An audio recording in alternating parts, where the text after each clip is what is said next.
मुझे अभी बताइए कि जब उमर खुल के बोला करते थे, कई तो ऐसी भी सभाएँ रहीं जहाँ मैं भी थी उमर के साथ, स्पीकर भी थी, मैंने उनका कई बार इंटरव्यू भी किया। जब वो बोल रहे होते थे, तो मेरे जैसे व्यक्ति को खौफ़ आ रहा होता था कि कितना आज़ाद है ये व्यक्ति, ये एक आज़ाद मर्द की जो एक एक तसव्वुर, एक परिकल्पना हो सकती है, वैसे उमर थे।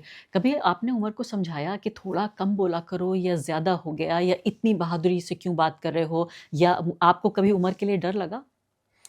देखिए, पहली बात तो ये है कि उमर खालिद ने जो कुछ कहा या जो कुछ बोला है, उसमें हमने कभी रोकने की कोशिश नहीं की। चाहे वो जेएनयू में का वो 2016 का वाक़या हो, जिसके बाद पूरा मीडिया ने जिस तरह से आलोचना की थी, या उसके बाद सीएए मूवमेंट जो थी। बल्कि हमको अच्छा लगा कि भई एक नौजवान लड़का बेखौफ तरीके से बोलता है, दलितों के बारे में हुँ, बोलता है, आदिवासियों के बारे में बोलता है। उन्होंने रोहित मोमिला केस को हुँ। उठाया, उन्होंने नजीब के केस को उठाया और कई ऐसे केसेस को उठाया। इवन आप जानती हैं कि उमर खालिद की पीएचडी का थीसिस जो था वो भी ट्राइबल्स में ट्राइबल्स में था। उस पर जी। था। तो वो उन्होंने तो एक रास्ता अपने लिए चुन लिया था कि मुझे जो है मार्जिनलाइज़ तबके की आवाज़ बनना है। तो हमने महसूस ये किया कि देखिए हमारी हमारी भी अपनी पूरी ज़िंदगी एक्टिविज़्म में गुज़री है। तो ज़ाहिर बात है कि हम कैसे उसको रोक सकते थे इस तरह से।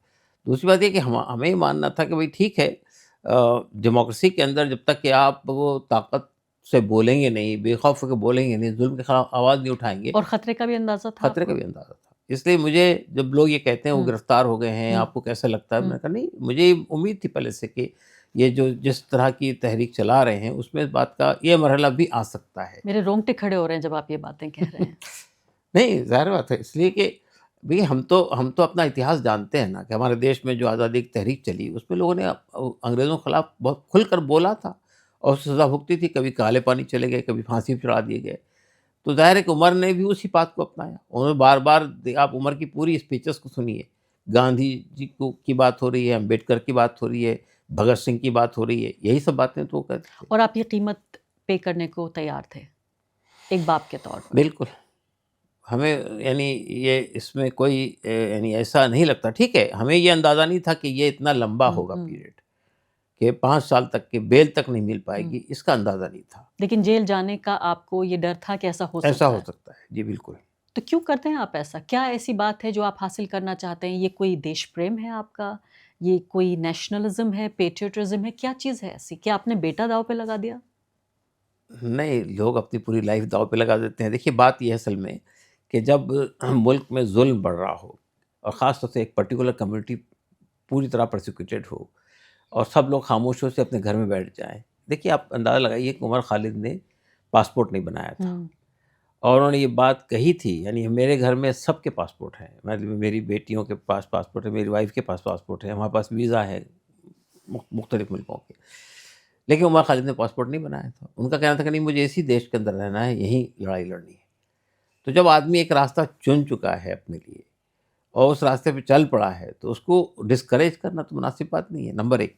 नंबर 2, कोई गलत रास्ता नहीं अख्तियार किया था उसने, कि अगर वो किसी गलत रास्ते पे चल पड़ता, कुछ गलत काम करता, तो शायद हमको महसूस होता कि ये नहीं होना चाहिए। लेकिन उसने तो यहाँ उन लोगों की आवाज़ बनने की कोशिश की जो वॉइसलेस सेक्शंस हैं। तो हमारा कहना ये है कि अगर सब लोग घर पे बैठ जाएँ, सब लोग अपने करियर को देखने लगें, सब लोग अपना फ्यूचर के बारे में सोचने लगें, तो फिर मुल्क के बारे में, आम इंसानों के बारे में, मार्जिनलाइज़्ड तबके के बारे में कौन आवाज़ उठाएगा? बहुत बड़ी बात आप कह रहे हैं क्योंकि इस मिसाल को आप पूरे तरीके से गलत बता रहे हैं कि लोग कहते हैं कि सब चाहते हैं कि भगत सिंह हो लेकिन मेरे नहीं पड़ोसी के घर में होना चाहिए। सही आप बात है। चाहते थे भगत सिंह आप ही के घर में हो। और आगे बढ़ने से पहले एक अदना सी गुज़ारिश कि आप मेंबर बनिए मेरे चैनल का आरफ़ा खानम शेरवानी। अगर आप मेंबर बनते हैं, आपके समर्थन से आप मेरा हाथ मज़बूत करेंगे, इतना मज़बूत कि मैं सत्ता का कॉलर पकड़ के सवाल पूछ सकूँगी और जो हमारे समुदाय में हाशिए के जो तबके हैं, उनकी आवाज़ उठा सकूँगी। आप यकीन जानिए, आपका एक छोटा-सा सहयोग मेरे लिए इतना बड़ा होगा जिसके लिए आप अंदाज़ा भी नहीं लगा सकते। नहीं, बिल्कुल, मतलब इसमें देखिए, हम लोग तो ज़ाहिर है कि देखिए हमारा तो फ़ेथ है और हम अपनी फ़ेथ में भी ये चीज़ें देखते हैं कि ज़ुल्म के ख़िलाफ़ आवाज़ उठाना जो है वो सबसे बड़ा जिहाद है। ये कहा गया है कि और ये भी कहा गया, किसी किसी ज़ालिम हुकूमत के ख़िलाफ़ हक़ बात कहना सबसे बड़ा अफ़ज़लुल जिहाद कहा गया उसको। तो ज़ाहिर है कि जब ये तलक़ीन की गई हो किसी कौम को, वो कैसे ख़ामोश बैठ सकती है? उमर अभी 2 हफ्ते गुज़ार के गए आपके साथ और आपकी बेटी की शादी में भी उन्होंने हिस्सा लिया, इसीलिए उनको बेल मिली। कैसे गुज़रे ये 2 हफ्ते? ये 2 हफ्ते इस तरह गुज़रे हैं कि उमर खालिद से हमें मिलने का मौका बहुत कम मिला। उनके दोस्त, उनके हमारे रिश्तेदार सुबह से लेकर शाम तक मिलने के लिए आते रहे। यानी आप सोचिए कि रात के 12 बजे वो 12 बजे फ्री होते थे उमर खालिद। 12 कभी-कभी 1 बज जाता था और उसके बाद फिर वो हम लोगों के साथ बैठते थे। उसने यानी इस पूरे 14 दिन में सिर्फ़ 2 या 3 घंटे सोया होगा। अच्छा। वो कहता था मैं अगर हुँ, मैं मुझे तो वहाँ जाके सोना ही है, वहाँ कोई और हुँ, काम तो है नहीं। हुँ। तो अब मैं इस वक़्त ज़ाया नहीं करना चाहता हूँ, सबसे मिलना चाहता हूँ, बात करना चाहता हूँ। तो वो फ़ोन में लगे रहते थे, फ़ोन करते थे मुख्तलिफ़ लोगों को, उनसे बातें करते थे। बहुत सारे दोस्त अहबाब हैं, जगह-जगह से मिलने के लिए आना चाहते थे, हमने भी रेस्ट्रिक्ट करने की कोशिश की, लेकिन लोग आते रहे घर पे। तो मैं मुझे और मेरी वाइफ़ को तो यानी उनके दोस्तों को ही एंटरटेन करने में पूरा हमारा वक़्त निकल गया पूरा या फिर शादी की तैयारियों में। तो हम ये कह सकते हैं कि वो ऐसा लगा ही नहीं कि उमर खालिद 14 दिन हमारे दरमियान रह के गए। ऐसा लगा कि वो आए और चले गए।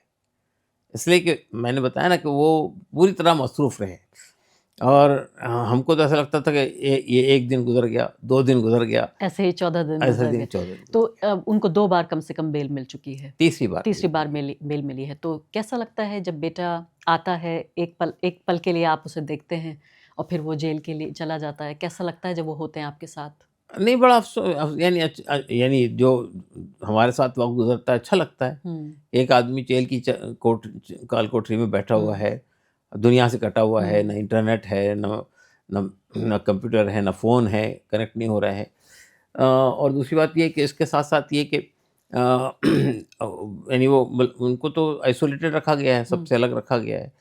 तो वहाँ भी मिलने-मिलाने के मौके कम होते हैं, वो अपनी ही सेल में हैं, अपने उनके ही साथ सेल दूसरा कोई नहीं, कैदी कोई नहीं है। नहीं है उनके साथ में। तो वो आए हैं तो इतने सादा लोगों से उनकी मुलाकात हुई, हुँ, इसलिए हमने भी उनको डिस्टर्ब नहीं किया कि जितने लोगों से मिलना है मुलाकात और जब वो करें। जा रहे होते हैं तो कैसा लगता है नहीं आपको बहुत वापस बुरा नहीं लगा, आ अफ़सोस लगा कि भई एक आया बच्चा आया, घर में रहा, चला गया। नहीं देखिए असल में एक अजीब बात ये नज़र आती है कि एक मेरिटोरियस बच्चा है जिसने पीएचडी की है, जो बहुत ज़हन में उसका एक पूरा विज़न है इस मुल्क के लिए, यहाँ के लोगों के लिए काम करना चाहता है, उसको आप उठा के जेल में डाल दें 5 साल तक के। तो एक आपने एक एक एक एक ऐसे आदमी को जेल में डाल दिया जो आम आदमी की बात करता है, जो हुँ, आम आदमियों के लिए काम करना चाहता है।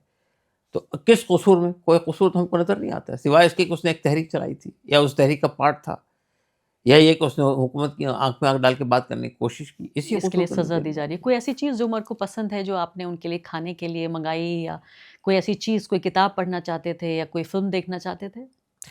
देखिए फ़िल्म वग़ैरह देखने में तो उन्होंने वक़्त नहीं गुज़ारा है।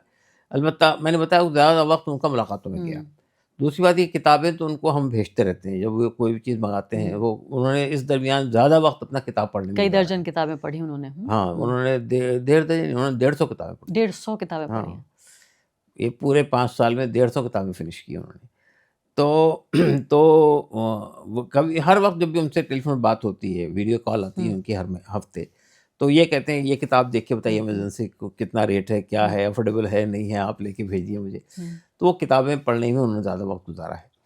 तो तो हम ये कह सकते हैं कि भई ठीक है, हमने भी ये कोशिश की कि भई एक एक बच्चा जेल के अंदर बंद है, हुँ। तो कम से कम उसका कुछ वक़्त इसी में लग जाए कि वो कुछ पढ़ ले और तो कि उनको यानी वो अखबार तो खरीदते हैं, खरीद के पढ़ते हैं।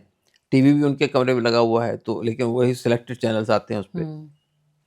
तो तो हमने ये कोशिश की कि उनको जो भी किताबें चाहिए हमने भेजने की कोशिश हुँ। की।